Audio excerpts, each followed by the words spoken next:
हाथ पैर मारने लगे, क्या करूं क्या करूं। तो याद रखना,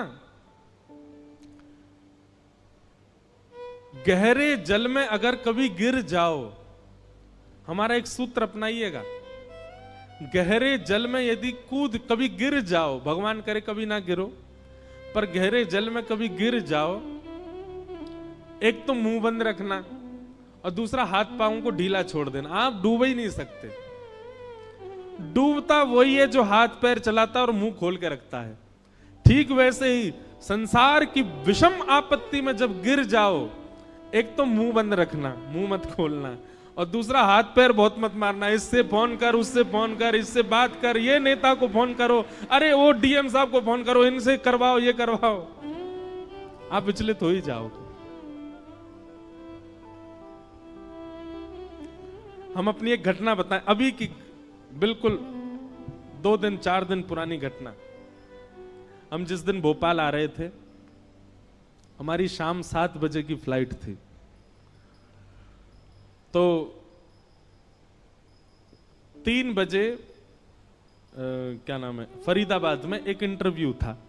तो हमने कहा इंटरव्यू देंगे, सीधे एयरपोर्ट जाएंगे। लेकिन दिमाग से ये निकल गया कि 5 बजे तो ऑफिस टाइम होता है, दिल्ली में भयंकर जाम होता है।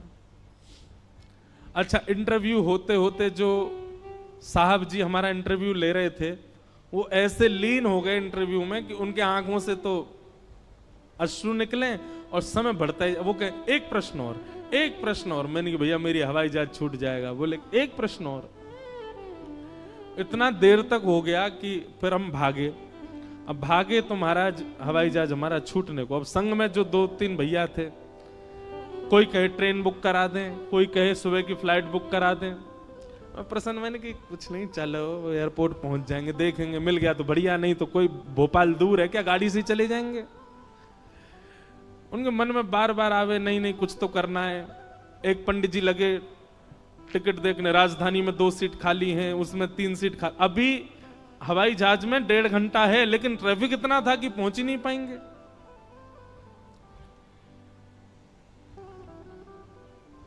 जब 45 मिनट बचे, तब तक मैंने कुछ किया नहीं। मैं अपना बढ़िया प्रेम से फोन चला रहा था, कुछ देख रहा था, और बड़ा प्रसन्न था हृदय से।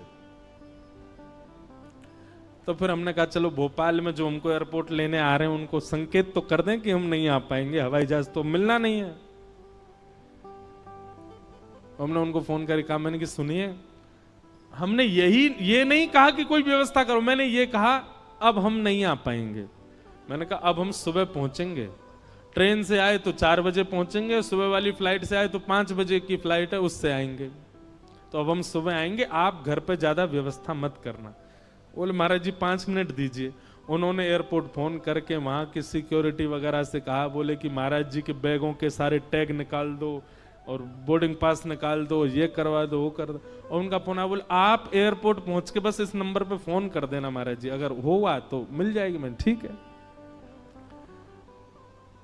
हम फ्लाइट टेक ऑफ करने से आधा घंटा पहले एयरपोर्ट पहुंचे। 7:30 का फ्लाइट था, 7 बजे पहुंचे। किसी कीमत पे नहीं मिल सकता फ्लाइट। जैसे ही वहां पहुंचे, हमने वो नंबर पे फोन किया तो वो सिक्योरिटी वाले बाहर ही खड़े, वो जल्दी आओ, लेके भगा के सीधे हवाई जहाज में बैठाया, सब सामान धरवा दिए और अंदर पहुंच के हमने की बेमतलब इतनी चिंता करे। देखो बिल्कुल चिंता नहीं करी हमने, ने को हाथ पांव नहीं चलाए, फिर भी हवाई जहाज मिल गया। तो एक सामान्य बात बता रहे हैं।